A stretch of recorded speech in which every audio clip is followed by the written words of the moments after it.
اللهم صل على محمد وعلى آل محمد۔ بسم اللہ الرحمن الرحیم۔ السلام علیکم دوستو، نبی کی پیاری باتیں یوٹیوب چینل میں آپ سب کو خوش آمدید کہتے ہیں۔ محترم سامعین و ناظرین، 5 ایسے بدترین گناہ جو انسان کو اللہ تبارک و تعالیٰ کے غضب کا نشانہ بناتے ہیں۔ یہ 5 بدترین گناہ انسان کو رزق حلال سے محروم کر دیتے ہیں۔ ان 5 گناہوں کی نحوست کا سب سے بڑا نقصان یہ ہے کہ انسان کی کوئی بھی دعا قبول نہیں ہوتی۔ اللہ تبارک و تعالیٰ ایسے شخص کی دعا قبول نہیں کرتا بلکہ رد کر دیتا ہے جو ان 5 گناہوں میں مبتلا رہتا ہے۔ فرمایا گیا ہے کہ اگر تم چاہتے ہو کہ تمہاری ہر ایک دعا مقبول ہو، اور اگر تم یہ چاہتے ہو کہ مالا مال ہو جاؤ اور زندگی میں کبھی بھی غریب نہ ہو، پھر فرمایا کہ اگر تم چاہتے ہو کہ اللہ تبارک و تعالیٰ کا تم پر خاص کرم و عنایت ہو، اللہ تبارک و تعالیٰ کی رحمت کی آغوش میں رہو اور ہر وقت تم پر رحمت الہی برستی رہے، تو خدا را ان 5 گناہوں کے قریب بھی مت جانا۔ ان گناہوں سے جس قدر ہو سکے سخت نفرت کرنا۔ آخر ایسے غلیظ اور بدترین گناہ کون کون سے ہیں؟ حضرت علی شیر خدا کرم اللہ وجہہ کی کچہری لگی ہے۔ ایک شخص کھڑا ہوا اور پوچھنے لگا، یا حضرت، میں نے کچھ ایسے لوگوں کو بھی دیکھا ہے کہ جب وہ پیدا ہوئے تو امیر ترین لوگوں میں شمار ہوتے تھے، پھر مرتے دم تک وہ لوگ امیری کی حالت میں ہی رہے، ان کا رزق کبھی ختم نہیں ہوا بلکہ کم بھی نہیں ہوا۔ لیکن میں نے دنیا میں کچھ ایسے لوگ بھی دیکھے ہیں جو تھوڑے وقت کے لیے امیر ہوتے ہیں اور ان کے پاس مال و دولت کی ریل پیل ہوتی ہے، لیکن پھر غریب ہو جاتے ہیں اور بالآخر غریب ترین لوگوں میں ان کا شمار ہونے لگتا ہے، رزق ان سے چھین لیا جاتا ہے۔ یا حضرت، مجھے بتائیے کہ وہ کون سے ایسے بدترین گناہ ہیں جو انسان کو رزق سے محروم کر دیتے ہیں اور اس کا رزق مٹا دیتے ہیں، ختم کر دیتے ہیں۔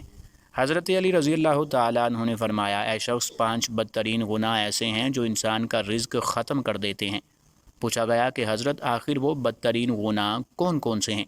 تو حضرت علی رضی اللہ تعالیٰ عنہ نے فرمایا، نمبر 1، سود کھانا۔ رسول اللہ صلی اللہ علیہ وسلم کے پاس ایک دن حضرت جبرائیل علیہ السلام حاضر ہوئے اور فرمایا، یا رسول اللہ صلی اللہ علیہ وسلم، اللہ تبارک و تعالیٰ فرماتا ہے کہ جو لوگ سود کھاتے ہیں، سودی لین دین کرتے ہیں، غریبوں اور ناداروں کو سود پر قرض دیتے ہیں اور سود سے ہونے والی آمدن سے اپنے گھر کا خرچ چلاتے ہیں، تو ان کو قبروں سے اس طرح سے اٹھایا جائے گا کہ ان کے چہرے مسخ شدہ حالت میں ہوں گے۔ اللہ اکبر۔ ناظرین، ہمارے پیارے نبی صلی اللہ علیہ وسلم نے فرمایا، اے لوگو، کیا تم میں سے کوئی شخص اپنی ماں کے ساتھ گناہ کرنا پسند کرتا ہے؟ لوگوں نے کہا، ہرگز نہیں یا رسول اللہ صلی اللہ علیہ وسلم، ہمیں اس گناہ سے سخت نفرت ہے۔ نبی اکرم صلی اللہ علیہ وسلم نے فرمایا، سنو، اپنی سگی ماں سے گناہ کرنا گناہ کبیرہ ہے، لیکن اس سے بھی زیادہ گناہ سود کھانے کا ہے۔ اے لوگو، تم سود کیوں کھاتے ہو؟ رزق ختم کر دینے کی سب سے بڑی وجہ سود کھانا ہے۔ حضرت شیخ سعدی رحمۃ اللہ تعالیٰ علیہ فرماتے ہیں کہ میں ایک نئے مکان کی تلاش میں تھا اور ایک نیا مکان خریدنا چاہتا تھا کہ ایک سود خور شرابی میرے پاس آیا اور مجھے کہنے لگا کہ حضرت، یہ سامنے جو مکان ہے یہ بڑا ہی خوبصورت اور عالی شان مکان ہے، آپ یہی مکان خرید لیں، میں بھی اسی محلے کا رہائشی ہوں اور میں آپ کا ہمسایہ بن جاؤں گا، آپ بے فکر ہو کر یہ مکان خرید لیں کیونکہ اس میں کوئی بھی عیب نہیں ہے۔ حضرت شیخ سعدی رحمۃ اللہ تعالیٰ علیہ نے فرمایا، اے نادان، اس سے بڑا عیب بلا اور کون سا ہو سکتا ہے کہ تیرے جیسا سود کھانے والا شخص میرا ہمسایہ بن جائے؟ تو سود خور ہے، شرابی اور جہنمی ہے، اس سے بڑا عیب بلا اور بھی کیا ہو سکتا ہے کہ تو میرا ہمسایہ بن جائے، اور جہاں تجھ جیسا ہمسایہ رہتا ہو وہاں مجھے مکان مفت میں بھی مل جائے تو مہنگا ہے۔ اللہ اکبر و کبیرہ۔ اس واقعے کا مقصد کسی کی دل آزاری ہرگز نہیں، بلکہ یہ سمجھانا مقصود ہے کہ سود خور کی نحوست صرف اسی گھر میں نہیں ہوتی جس میں وہ رہتا ہے، بلکہ اس کے محلے پر بھی اس کی نحوست کے اثرات رونما ہوتے ہیں۔ لہٰذا خود بھی اس منحوس گناہ عظیم سے بچیں اور دوسروں کو بھی محفوظ رکھیں۔ حضرت علی رضی اللہ تعالیٰ عنہ نے فرمایا، دوسرا بڑا گناہ کسی متقی اور پرہیزگار عورت پر تہمت لگانا ہے۔ اللہ تبارک و تعالیٰ نے قرآن پاک میں نیک اور پاکیزہ عورتوں پر تہمت لگانے کی وعید میں بہت سی آیات نازل فرمائی ہیں، اور ایسے لوگوں کے لیے سخت عذاب کی وعید بیان کی گئی ہے جو ایسی عورتوں پر تہمت لگاتے ہیں جو نمازی، پرہیزگار، متقی اور پردہ دار عورتیں ہیں، جو تہجد پڑھنے والیاں ہیں اور جن پر دن رات اللہ تبارک و تعالیٰ کی رحمت نازل ہوتی ہے۔ ایک فرمان الہی کا مفہوم ہے کہ اللہ تبارک و تعالیٰ نے اپنی عزت اور جاہ و جلال کی قسم اٹھا کر فرمایا کہ کل قیامت کے دن میں ایسے لوگوں کو ہرگز معاف نہیں کروں گا جنہوں نے نیک عورتوں پر تہمت لگائی ہوگی، جب تک کہ وہ عورتیں خود انہیں معاف نہ کر دیں۔ جس طرح ایک مخلص دوست اپنے دوست کے خلاف ایک لفظ بھی سننا گوارا نہیں پسند کرتا، اسی طرح اللہ تبارک و تعالیٰ بھی اپنے نیک بندوں کے خلاف ایک لفظ سننا بھی گوارا نہیں کرتا۔ حضرت سیدنا عیسیٰ علیہ السلام کے پاس ایک بوڑھی اور عمر رسیدہ خاتون حاضر ہوئی۔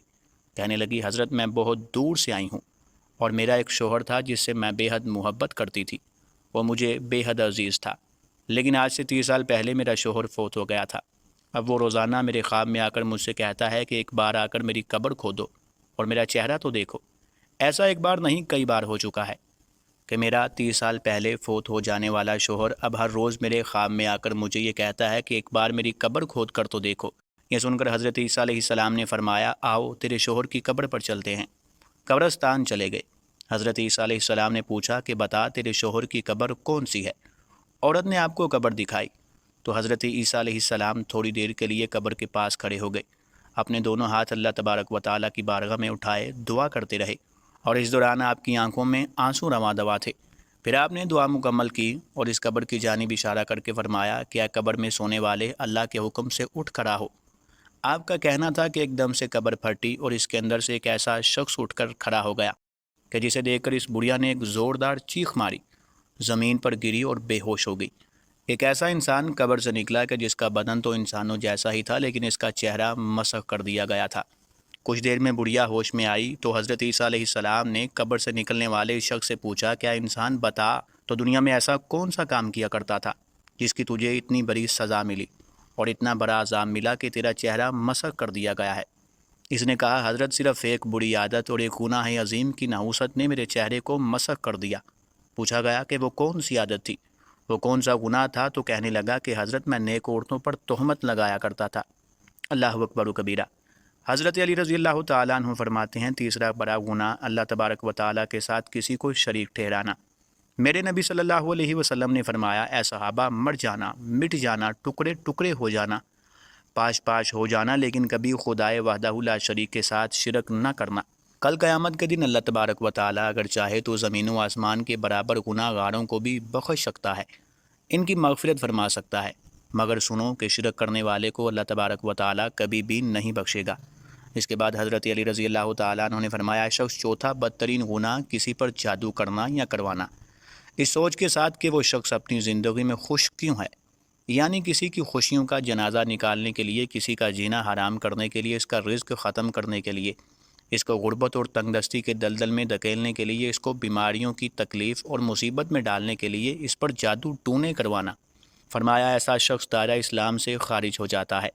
جس نے کسی پر جادو کیا یا کروایا، ایسا شخص جب مرے گا تو ایمان کی حالت میں نہیں مرے گا، مرتے وقت ایسے شخص کو کلمہ نصیب نہیں ہوگا، اور شیطان مرنے سے پہلے ایسے شخص کو اسلام سے دور کر کے یہودیوں اور نصرانیوں والے مذہب پر لگا دے گا، اور ایسے شخص کا خاتمہ کفر پر ہوتا ہے۔